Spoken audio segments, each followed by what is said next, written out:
ఇంకా మారదు, ఎందుకంటే అప్పటికే ఇద్దరు పుట్టారు, వీడిని ముట్టుకేలు వేస్తున్నారు. ఇక్కడ 60 దాటే అనుకోండి, విచిత్రం మారదు కాదు, మారకపోతేనే మంచిది, ఏదో మనం ఎలా విడిపోతే అంటాడు. ఇది సహజం, వయస్సును బట్టి మనస్సులు మారతాయి. తల్లి కడుపులో కొన్నేళ్ళు ఏడిచాం, బాల్యంలో కొన్నేళ్ళు ఏడిచాం, కౌమారంలో కొన్నేళ్ళు ఏడిచాం, యవ్వనంలో వ్యామోహాల్లో రమ్మని మనం చెప్పక్కల్లా. ఆయన చక్రవర్తి. ఒక చక్రవర్తి అయిన వాడు ఎప్పుడు, ఈ రోజుల్లో కూడా ఒక పదవిలో ఉన్నవాడు ఎప్పుడు ముందో 10 కార్లు వెనకాలో 10 కార్లు లేకుండా కాన్వాయి లేకుండా రాడు. మరి 14 లోకాలకి చక్రవర్తి అయిన రామచంద్రమూర్తి ఊరికే వస్తాడా? హనుమత్ సీతా లక్ష్మణ భరత శత్రుఘ్న సమేతంగా వస్తాడు. కాబట్టి రాముడిని ఒక్కడిని రమ్మని కోరితే చాలు, మనం మిగిలిన వాళ్ళని రమ్మని అడగక్కర్లేదు. అంత సులభ సాధ్యుడు. మీరిక్కడ ఆలయం కట్టి ప్రతిష్ఠ చేసిన భగవంతుడు. ఆయన మనకి ప్రత్యక్షం కావాలి అంటే, మన కోర్కెలు తీర్చాలి అంటే మన మనస్సు లగ్నం కావాలి. మనస్సు లగ్నం కావాలి అంటే కావ్యం చదవాలి, కవిత్వం వినాలి, శతక పద్యాలన్నీ చదవాలి. ఎంతసేపు విగ్రహాలకి దండం పెట్టుకుంటూ కూర్చోవడం కదా. ఆ విగ్రహం రామచంద్రుడై మనకి సాక్షాత్కరించాలి.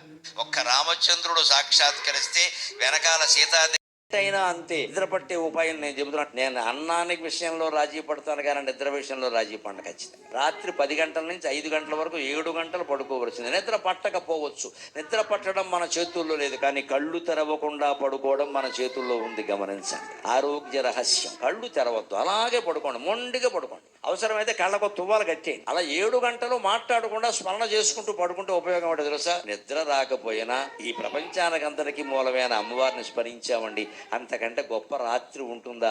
అదే కదా శివరాత్రి. మీ జీవితంలో మిగిలిన రాత్రులన్నీ కాళరాత్రులేనండి. భగవంతుడు స్మరించింది ఒకటే శివరాత్రి. పొద్దున్న మీరు చూసుకోండి, కావాలంటే పరీక్ష చేసుకుని. తెల్లవార్లు నిద్ర పట్టకపోయినా సరే మీరు కళ్ళు తెరవకుండా గుడ్డ కట్టుకుని పడుకోగలిగితే, కళ్ళ గంతలు కట్టుకుని పడుకోగలిగితే పొద్దున్న ఏ రకమైన అలసట ఉండదు, కళ్ళల్లో ఎర్రజీరలు ఉండనే ఉండవు. మీరు పరిశీలించి చూసుకోండి. నిరంతరం అన్నం తింటూ భగవంతుడికి దండం పెట్టుకున్నాం. అన్నీ వడ్డించడం ఎందుకు తెలుసా? 2 ప్రయోజనాలు. ఒకటి, మహానైవేద్యం దేవుడికి పెడతాం. రెండోది ఏమిటో తెలుసా? అసలు ఏం వండారో తెలుస్తుంది. దాన్ని బట్టి మనం ఓ ప్లాన్ వేసుకోవచ్చు.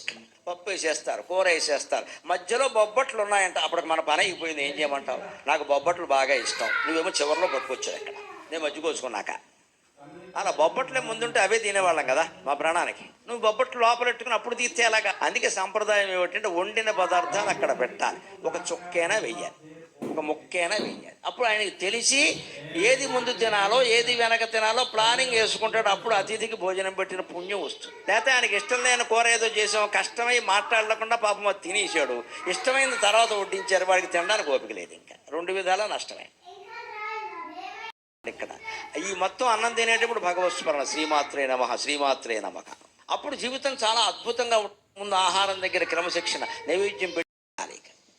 ప్రణాళికకి కట్టుబడినవాడు కాబట్టి భగవంతుడు నాలిక మీద ఇష్టం వచ్చినట్టు మాట్లాడే భక్తుడైతే రక్షిస్తాడు. భగవంతుడిది ప్రణాళిక, మంది నాలిక.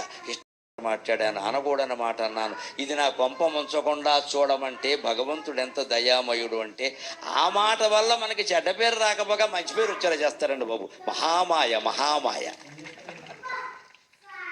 మనం ఏదో తిట్టామని మన మీద కక్ష పూనినవాడు భగవంతుడు మన అనుగ్రహిస్తే మన దగ్గరికి వచ్చి, గురువుగారు మీరు తిట్టబట్టే మా వాళ్ళందరూ బాగుపడ్డారని అంటాడు. వెంటనే ఇక్కడ గొడవ అయిపోతుంది వెంటనే ఇక్కడ. ఎందుకని మనం భగవంతుడిని నమ్ముకున్నాం. భగవంతుడిది ప్రణాళిక. సాక్షాత్తు భావమర్తి అని వెళ్ళిపోతాడు. ఎంత దగ్గర చుట్టరికమో వాడు పిలవలేదు, మన సిగ్గులేదా? పిలవని పెళ్ళికి ఎలా పెడతామండి? పిలిస్తేనే మనకి వీలైతే పెడతాం, లేకపోతే లేదా. వాడు గొప్పవాళ్ళు, అసలు మనం పిలవడమే గొప్ప అని ఈ ఇన్విటేషన్ కూడా ఫేస్బుక్లో పెట్టేస్తాం మనం. ముఖ్యంగా తోడుకోళ్ళు, ఆడపడుచు, మేనకోళ్ళు, మేనోళ్ళు, తోడోళ్ళు అందరూ చూడు కుళ్ళిపోవాలి మనకు. అది ఇక్కడ, ఎందుకంటే మన బుద్ధి కుళ్ళిపోయింది. ఇక్కడ నన్ను చాలా గొప్పవాళ్ళు పిలుస్తారు. గొప్పవాళ్ళు పేదవాళ్ళు కాదమ్మా, మన బంధువులైతే ఎంత పేదవాళ్ళు పిలిచినా వెళ్ళాలి. మన బంధువులు వాళ్ళు, మన బంధువులు. వాళ్ళ పెళ్ళికి చాలా అప్పు చేసి ఉండొచ్చు, భోజనాలు కూడా పెట్టలేని స్థితిలో ఉండొచ్చు, మనం వెడితే సంతోషిస్తారు. భోజనాలు కూడా ఉండం మన. పోన్లే అమ్మ, మేము ఇలా ఉన్నా, నువ్వు వచ్చావు చాలే అంటారా? ఎంత ఆసరా అండి వాళ్ళకి. ఎందుకంటే వాళ్ళ పేదరికంలో ఉన్నప్పుడు అందులో బతికి చెడిన వాళ్ళు ఉంటారు. కొందరు పెద్ద పెద్ద వ్యాపారాలు చేస్తారు, ఏదో కారణాల వల్ల నష్టపోతారు. వాళ్ళ ఇంటికి మనం వెళ్ళలేదనుకోండి, ఎంత బాధపడతారు. వాడు మా వర్తమానాన్ని గురించి మనిషి ఎప్పుడూ ఆలోచించాడు. ఒక్క వర్తమానం మీద దృష్టి పెట్టగలిగితే what is going on, what is going on, ఏం జరుగుతోంది అనే ఆలోచన మీద దృష్టి పెట్టగలిగితే మిగిలిన ఆలోచనలు ఏవి ఉండవండి. మనందరి ఆలోచనలే నడిపిస్తున్నది ఆ త్రిలోచనుడే. కాబట్టి నడుస్తుంది ఇక్కడ. గతాన్ని గురించి ఆలోచించి ఉపయోగంలో అందరికీ తెలుసు, నువ్వు మార్చలేవు కదా, అయిపోయింది కదా. భవిష్యత్తు గురించిన భయం, అది ఇంకా రాలేదు కదా మిత్రమా, ఎందుకు కంగారు పడుతున్నావు? అది రేపు వస్తుందో, ఎల్లుండి వస్తుందో, 10 ఏళ్లకు వస్తుందో, అసలు రాదో, రాకపోవచ్చు, ఎందుకంత భయపడుతున్నావు? అంటే రాని భవిష్యత్తు గురించి ఆలోచించద్దు, అయిపోయిన గతాన్ని గురించి ఆలోచించద్దు. అదే చెబుతున్నాడు సనస్సుజయతీయుడు, అతీత అనాగతేభ్యశ్చ ముక్తశ్చేత్ ససుఖీ భవేత్. అతీత గడిచిపోయింది, అనాగతం రాలేదు, ఈ రెండింటి గురించి వదిలేవయ్యా. కానీ ఆడపిల్ల విషయంలో తల్లి బాధ్యత ఎక్కువ, మగపిల్లాడి విషయంలో తండ్రి బాధ్యత ఎక్కువ. ఈ తండ్రి ఎలా ఉంటాడు అంటే, వాడికి ఫస్ట్ ర్యాంక్ ఏదో వస్తే, మన అబ్బాయికి ఫస్ట్ ర్యాంక్ వచ్చింది అంటాడు, వాడు గంజాయి మొదలెట్టే అనుకో, నీ సుపుత్రుడు అంటాడు ఇక్కడ. మరే ఆవిడకి సుపుత్రుడు, మరి వీడికి ఎవరో? ఇప్పుడు ఆవిడేం ఇవ్వాలి? ఆవిడేమైనా గంజాయి తాగమని చెప్పిందా? నీకు చెప్పింది ఆ విషయం, నువ్వు పట్టించుకోవాలా? ప్రతిదీ భార్యాభర్త ఇలాంటివి ముఖ్యంగా మాట్లాడుకోవాలమ్మా, దయచేసి దాచొద్దు. వాడే మారతాడు, చెప్పొద్దు, చెప్తే కొడతాడేమో, పొమ్మంటాడు, వద్దమ్మా, బాధ్యత అలా తీసుకోవద్దు అనవసరం. పంచండి పంచండి, ఖచ్చితంగా చెప్పండి. జరుగుతోంది, మీరు పట్టించుకోకపోతే చాలా కష్టం. అది మీ వ్యాపారాలు లాభాలు కాదు, ఇక్కడ కుర్రాడు చెడిపోతున్నాడు ఇక్కడ, మనం స్పష్టంగా చెప్పాలి. ఖచ్చితంగా కూర్చోబెట్టి మాట్లాడాలి, ఇద్దరు కూర్చోబెట్టి ఉంటావా పోతావా అని తేల్చేయాలి, అప్పుడే ఈ సంసారాలు బాగుంటాయి ఖచ్చితంగా. చాలామంది ఇళ్లలో ఈ బంధాల మాయలో పడకుండా ఉంటాం. బంధువులు మంచివాళ్లే, బంధాలు మంచివి కాదండి, తేడా గుర్తించండి దయచేసి. బంధువులు ఉండాలి, బంధాలు ఉండకూడదు. బంధాలు వేరు, బంధువులు వేరు. ఆ బంధాన్ని ఎంతవరకు అంచాలో అంతవరకు నువ్వు పెడితే అది బంధుత్వం, అది మంచిదే. ఇప్పుడు బంధుత్వం ఉండవలసిందే. బంధాలు వేరు. బంధం అంటే తాడుతో కట్టేయడం.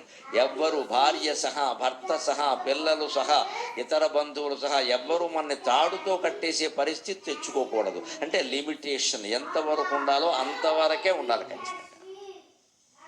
అలా ఉండాలంటే ఏం చేయాలంటే, ఎవరితో బంధం పెంచుకోవాలి? బంధం కూడా పెంచుకోదగిన వ్యక్తి ఒకరున్నారు, ఆవిడే మహాశక్తి, మన కన్యకా పరమేశ్వరీ దేవి. ఆవిడతో బంధం పెంచుకోవాలి. పరమాత్మ